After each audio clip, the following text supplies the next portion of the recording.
All right, we're back. How are you guys doing? Okay? All right. So actually, we have some interesting stuff coming up this week.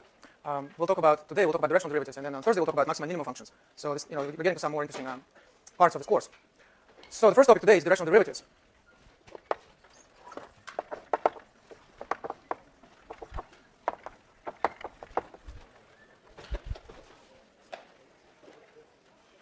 Very, very lively today. That's good. So, but let's focus, okay? Directional derivatives. We have talked about partial derivatives, okay? You have a function and two variables. It's natural to differentiate with respect to each of the two variables, x or y, right? And we've done that, and that's what we call partial derivatives. We call them f sub x, or also df dx, and also f sub y, df dy. And now the question is there anything else that we can say about derivatives for functions in more than one variable, like function in two variables? So to answer that, we have to remember what is a derivative. What does it represent? Okay? And derivative represents the rate of change. Change we can believe in, right? People seem to have forgotten that one, you know. But a year ago it was all the rage. So derivative in general is the rate of change. What do I mean by this? Let's say you're crossing the street, okay? And you see that there's a car. You don't want to be hit by a car. So you try to estimate how much time you have to cross the street, right? So what do you estimate? You don't estimate the distance, right? You estimate the distance divided by time. You estimate how quickly it's coming, right? Because our brain is wired so that even without thinking about it, we are watching, how it moves and what is the distance it covers in a given short period of time. And that gives us an idea how fast it will be here. And we want to make sure that it won't be here while we're crossing, right? So if it's going too fast, we'll wait. And well, some people will go anyway, but this you shouldn't. So you wait. And if it's going slowly, then you cross, right? So what you're interested in is the rate of change. Is the rate of change of what? Of the distance. How quickly is it approaching you, the car, in this particular case, right? And that's what we call the velocity, right? So the velocity is really the ratio between distance and travel and the time that was required to travel that distance. But you can measure it over 1 second or 10 seconds and so on. But if you want to estimate the kind of instantaneous velocity, you want to measure it over a very short period of time, right? Like 1/10 of a second, 1/100 of a second. So what you really want to do is take the limit when the time becomes very, very short, it goes to 0, of the ratio of the distance traveled and the time. And that's the derivative, right? So the derivative is the instantaneous rate of change at that very moment. That's why we study derivatives in the first place, because it gives us an idea of the rate of change at a given moment. And also, as we've learned, this is the first step in doing linear approximation. When we have a complicated function, we try to approximate it by a linear function. In the first approximation, when we look at that car, we are approximating its movement as a movement at constant speed. Even though we realize that it actually can go faster and slower, but we are trained to in the first approximation. That's what we call first approximation. We look at the instantaneous speed of that car. In other words, we are approximating its movement by a straight line movement, by a line at with constant velocity. Okay? So that's why the first derivative is important. It gives us information about this first approximation. But the bottom line is that the derivative is the rate of change. So when we have a function in one variable, it's very clear what the derivative should be. It will just be, there's only one choice. We have to look at if you have a function in one variable, you can just take df dx. Right? So that's the limit of the ratio of the increment in the function over the increment of the argument when the increment of the argument goes to 0. Questions? No? Okay. But if you have a function in two variables, right, there is no obvious choice for that. You can take the limit, you can take the limit of the ratio by delta x or delta y, for example. And that's how we get the partial derivatives. In other words, in order to define the derivative, we have to say rate of change with respect to what, right? There is a rate of change with respect to x, there is a rate of change with respect to y. And these are a priori two different rates of change. That's how we get these two different derivatives. But now let us think about it geometrically. So here's the xy plane, and here's our point. And so we have a function in two variables which assigns to each point on this plane a certain number. This is what we call f of xy. You have a point xy. This function assigns to it a value f of xy, right? And so now we are trying to see how this function changes with respect to one of the two variables. And the way you can think about it geometrically, let me draw it like this. You can try to move away from this point along the x-axis or in the direction of x, right? And you can see how the function changes with respect to when you do that. So let's say if this is x and this is x plus delta x, right? So then you would have f of x plus delta x y minus f of x divided by delta x. So this looks like this. I call this delta f because if you have a function in one variable, there's no ambiguity. But now let's rewrite this in a more similar form: f of x plus delta x minus f of x divided by delta x. So you see this ratio is very similar to this ratio. But now here you have a function which you evaluate at x plus delta x, and also evaluate at x, you take the difference, divide by delta x. Here, you only increase one of the variables, x by delta x, but you keep y fixed, which was, of course, the rule we followed when we calculate partial derivatives. We said we fix the y variable, right? We freeze the y variable, and then we just change the x1, the x variable. So this is very similar, but we've made a choice. Geometrically, the choice is moving along the x-axis. And then if we take the limit of this, when delta x goes to 0, that's the first partial derivative, right? This is f of x, df dx, at this point, right? To get the second partial derivative, we would go in this direction. So then this would be y, and this would be y plus delta y.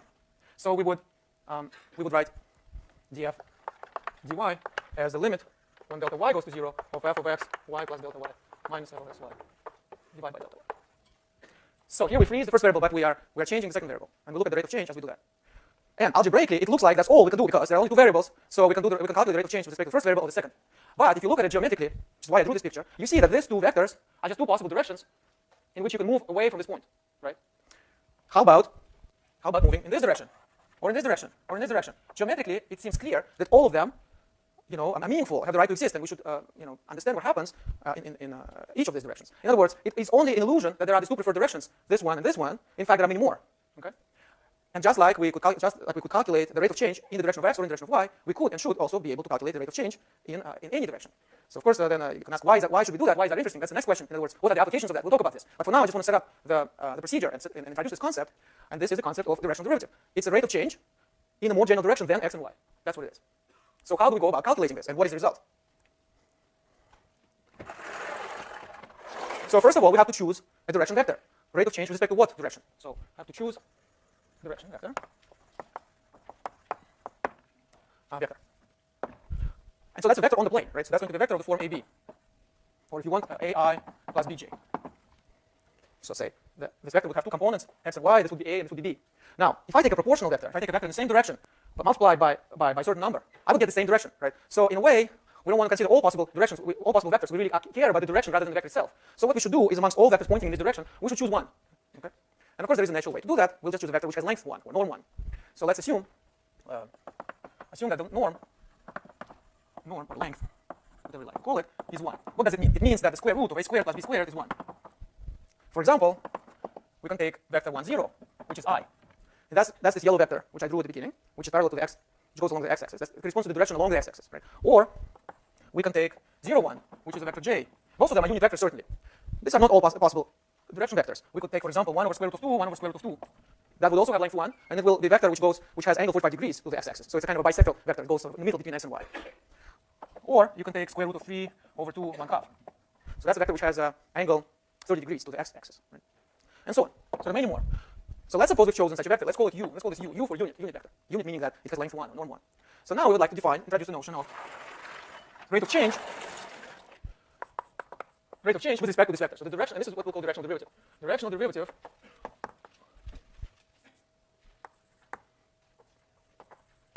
so maybe at this point, actually, I would like to adjust my notation to emphasize that I would like to choose a particular point, x0, y0. I haven't done this. I didn't do it earlier, but I think that it's better to do it because otherwise we'll be confused later on as to what stands for a variable and what stands for a particular value, particular coordinate of a point. So likewise here I would have that y0, x0, y0, and here y0. And here I made a mistake, y0. Okay. All right, so let's just do that to be sort of on the safe side. So directional derivative at the point x0, y0. At the point x0, y0. In the direction u is the rate of change, of f, of a function f. Is the rate of change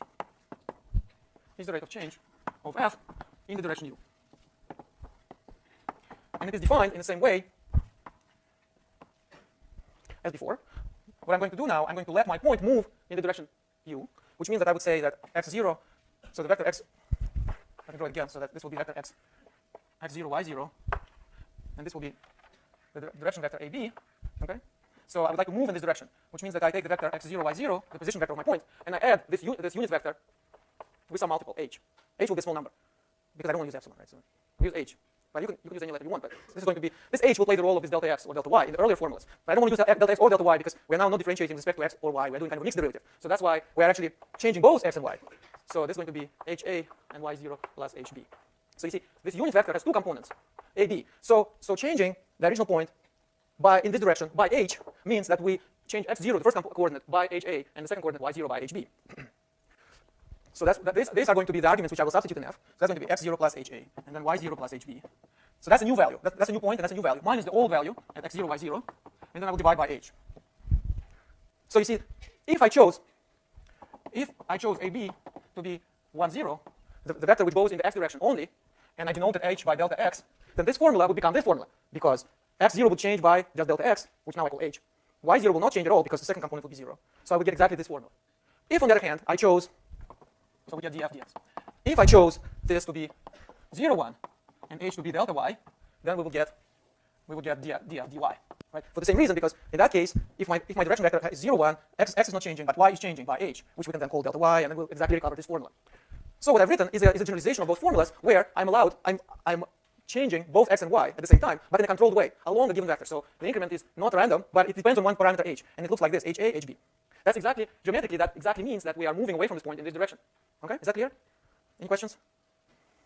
Okay, so clearly then, what we're calculating is the increment of the function in this direction, and when we divide by the increment of along this path or along this line, h, we get the rate of change. And for a given finite, h is going to be an approximation to the actual rate of change. But if we take the limit, provided that the limit exists, of course, which we are assuming here, if we take the limit, h goes to 0, we end up with the instantaneous rate of change at that very moment, or more precisely, at that very point, x0, y0. And that's the directional derivative. And we call it d sub u of f at x0, y0. That's the notation. By definition, this is the definition. Okay? So, once again, examples are d for the vector I is just f sub x, x0, y0. And for the vector j, it is the second partial derivative. But this is kind of a mixture. Okay? So now, what is it equal to? Can we calculate it by using a rule similar to the rules we use for partial derivatives? For partial derivatives, we could calculate them rather easily. That's right. Okay, so here's the question. Question is, here's the question: what do the points of this form represent on the plane, right? Or this, more precisely, these points on the plane, because I'm evaluating now my function f at points of this form: x0 plus ha, y0 plus hb, right? That's what I'm doing here, and I'm subtracting, right? So it's natural to ask, these points, where do they lie? These points. Well, I rewrite this as a sum of two vectors. One is the position vector of the initial point, x0, y0, and the second is h times u, right? Well, let's separate two questions. First question is about what those points represent, right? So, first of all, the set of points of this form, where h is a real number, is the line, which passes through this point in the direction of this vector u. So this is something which I didn't even mention because I assume that this is somehow obvious, right? Because this is exactly how we got parametric equations for lines a few weeks ago. When we got parametric equations for lines a few weeks ago, we also took the initial vector, the position vector of the initial point plus h times what we call v. So this u now plays the role of v. And instead of h, we usually write t, but it doesn't matter, right? So this is precisely the form of the line which passes through this point in the direction of this vector u. Of course, we did it mostly in R3, in space, and now I'm doing it on the plane, but the result is the same, similar. There are only two coordinates instead of three, otherwise it's the same. Okay? So that should be clear, that all these points lie on this line. The line obtained by moving away from this point in the direction of this vector, or the opposite direction, for that matter. Okay? So that's the first question. The second question is, why do we take the limit when h goes to 0? For the same reason, why would we limit when delta x goes to 0, delta y goes to 0? If we don't take the limit, we get an approximation to the rate of change. It's like a car is moving, and you take the distance it has traveled over a period of 1 second, and you divide by 1. Okay? What do you get? Well, even during this 1 second, it goes faster and slower, so it is an approximation to its velocity during that time. But if you do it over 1/100th of a second, it's going to be even closer approximation, and so on. So if you're really interested in the instantaneous velocity of the car, at that very moment, you have to take the limit. That's right. But I'm dividing distance by time. Of course, if I didn't divide by time, think of h as time. The car is moving in this direction. Analogy with the car is much better for functions with one variable, but never mind. If you don't divide by h, you'll just get 0 when h goes to 0. Right? So the numerator becomes very small, the denominator becomes very small, but you take the ratio and you capture the rate of change. Right? The rate of change. It's not change. It's the rate of change that we should be living right now, right? Because the rate of change means that you take the difference between the values of the function and you divide by the difference in the arguments. The point is that now we have two arguments, so we cannot just take this point minus this point, right? We have to choose a particular direction, and h is would control the increment in that direction. Okay, so I hope it's clear now. Now, so this is the setup. This is the definition of the directional derivative, which is very geometric. But now I want to get an algebraic answer for it because I don't want each time take a limit and try to figure out what this limit is equal to. I would like to have an efficient computational tool for this. When you get this problem on homework, you're asked to calculate the directional derivative. You want to get the answer very quickly, right? And to get the answer, we have to use a tool which is actually very useful on its own right, which is called chain rule. So to calculate it, we use a chain rule. To compute it, use chain rule. So what is the chain rule? So chain rule is something you learned already in the case of function one variable, which is that suppose you have a function one variable f of x, but x is also a function of some variable t, right? And suppose you want to calculate the derivative of f with respect to t, right? And so the result is that it's going to be df dx times dx dt. And now you can appreciate how easy it is to prove this formula.